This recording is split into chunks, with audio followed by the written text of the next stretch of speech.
Sila pala ang 10 pinakamayamang artista sa ating bansa ngayong taon. Number 10.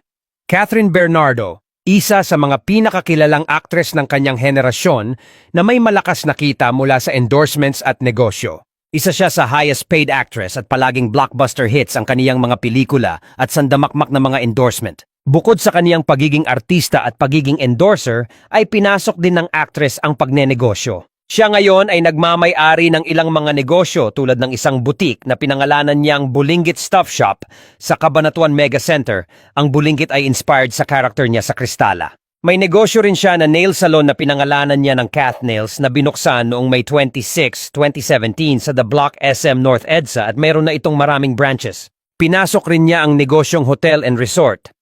Siya ay may resort na matatagpuan sa El Nido, Palawan, na tinawag nilang Isla Amara Boutique Resort, na kung saan kasosyo niya dito si Piolo Pascual. Kaya naman tinatayang umaabot hanggang 850 million pesos na ang kaniyang net worth. Number 9. Ann Curtis. Si Ann ay isa sa pinaka-best brand ambassador sa bansa. Isa rin siyang modelo, actress, TV host at negosyante. Siya din ay nagmamay-ari ng sariling cosmetic line. Ang negosyo ni Ann ay ang BLK Cosmetics, na kung saan siya ay co-owner, co-founder at creative director. Tinatayang umaabot hanggang 880 million pesos naman ang net worth ni Ann Curtis.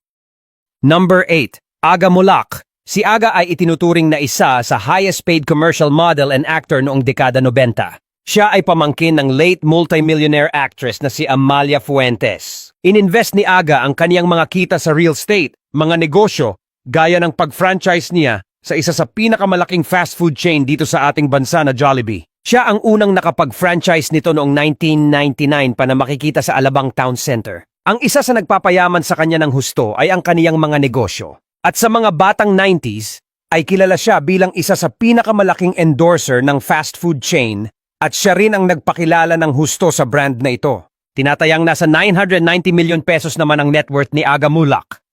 Number 7. Dingdong Dantes. Isang aktor, modelo at producer na may malaking kita mula sa showbiz. Si Dingdong Dantes ay hindi lamang kilala bilang isang aktor at TV personality, kundi pati na rin bilang isang matagumpay na negosyante. Narito ang ilan sa kanyang mga negosyo. Dingdong PH, isang delivery service na inilunsad ni Dantes upang magbigay ng kabuhayan sa mga nawalan ng trabaho dahil sa pandemya. Agosto Dos Pictures, isang independent film production company na itinatag ni Dantes noong Disyembre 25, 2011. At Car Dealership Venture.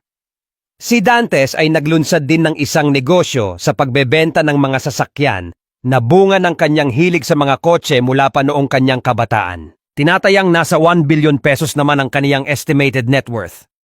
Number 6.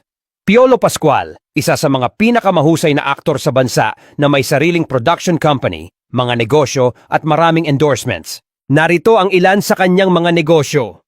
Mga resort at hotel.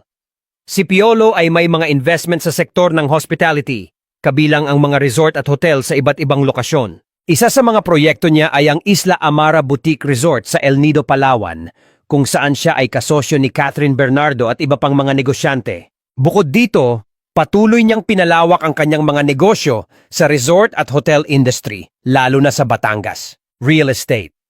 Ayon sa isang panayam, ang pangunahing negosyo ngayon ni Piolo ay nasa real estate, kung saan siya ay nag-i-invest sa iba't ibang property development projects. At si Piolo ang isa sa pinakamayamang actor ngayon sa Pilipinas at nagmamay-ari rin siya ng film production company. Isa siya sa highest paid product endorser sa bansa. Siya ngayon ay mayroong estimated net worth na halos 1.1 billion pesos. Number 5. Bea Alonzo. Maliban sa pagiging actress, malaki ang kita ni Bea mula sa negosyo at endorsements. Si Bea Alonzo ay hindi lamang kilala bilang isang actress kundi pati na rin bilang isang negosyante. Narito ang ilan sa kanyang mga negosyo, isa na dito ang Bash Manila. Isang linya ng travel essentials na naglalaman ng mga pouches, cosmetic cases at organizers. At Beati Firma, isang farm sa iba Zambales na pagmamay-ari ni Bea. Siya ay nag-aalaga ng iba't ibang hayop at nagtatanim ng mga halaman na nagpapakita ng kanyang pagmamahal sa kalikasan at sustainable her assets remain stable. Si Bea Alonzo ngayon ay mayroong estimated net worth na 1.4 billion pesos mula sa kaniyang mga business at pagiging isang sikat na artista. Number 4. Sharon Cuneta. ang megastar ng Pilipinas, ay kumikita mula sa kanyang singing at acting career, kasama na ang mga endorsement at mga negosyo niya. Siya ay nagmamay-ari ng enormous amount of expensive and brand name properties, companies and houses. Ang megastar ay isang real estate investor properties sa Metro Manila. Nagma-manage din siya sa kanilang negosyo na Sweet Spring Country Farm na isang 3 hectares farm. At may restaurant din sila sa Greenbelt na mesa na nag-o-offer ng traditional Filipino favorites with modern twist. Bukod dito, si Sharon ay kilala rin bilang isang epektibong product endorser na nagkaroon ng mga kontrata sa malalaking kumpanya. Tinatayang umaabot naman ang estimated net worth niya hanggang 2.5 billion pesos. Number 3, Gretchen Barreto. Si Gretchen ay isang socialite na may mga investments sa real estate. Bukod pa dito, siya din ay magaling sa larangan ng pag-arte. Siya ay mayroong 5 mansions sa pinakamayamang subdivision sa bansa. Mayroon din siyang largest amount of the most expensive jewelry collection and the largest number of signature bags in the country. Si Gretchen ay pumasok din sa mundo ng pagnenegosyo. Isa na rito ay ang Imperial Ice Bar, isang high-end na bar na matatagpuan sa The Fourth Strip, Bonifacio Global City, Taguig. Ang mga ito ay bahagi ng kanyang diversified investment portfolio na nag-aambag sa kanyang financial stability. Tinatayang umaabot naman ang estimated net worth niya hanggang 2.6 billion pesos. Number 2, Willie Revillame. Siya ay isang host ng maraming sikat na TV shows. Si Willie ay kumikita mula sa mga programa, negosyo at properties. Pinasok ni Willie ang mundo ng pagnenegosyo. Siya ay nagmamay-ari ng First Tower, isang condominium at shopping complex na Will Tower Mall. Mga restaurant na matatagpuan sa Will Events Place malapit sa Will Tower Mall. May mga hotel and resorts din siya na makikita sa Tagaytay at Puerto Galera. Tinatayang umaabot naman hanggang 4 billion pesos ang estimated net worth ni Willie Revillame.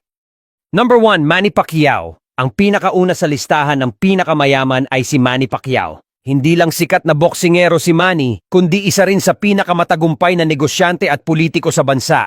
Malaki ang kinikita niya mula sa endorsements, boxing, real estate investments at mga negosyo na napakarami. Gaya ng One Championship na isang Singapore Mixed Martial Based Tournament, JMP Mass Media Productions Incorporated, Roadhouse Economy Hotel, Pacman Wildcard Gym na makikita sa General Santos, Pacman Beach Resort, at napakarami pang iba. Kaya ang estimated net worth ni Manny Pacquiao ay umaabot hanggang 11 billion pesos.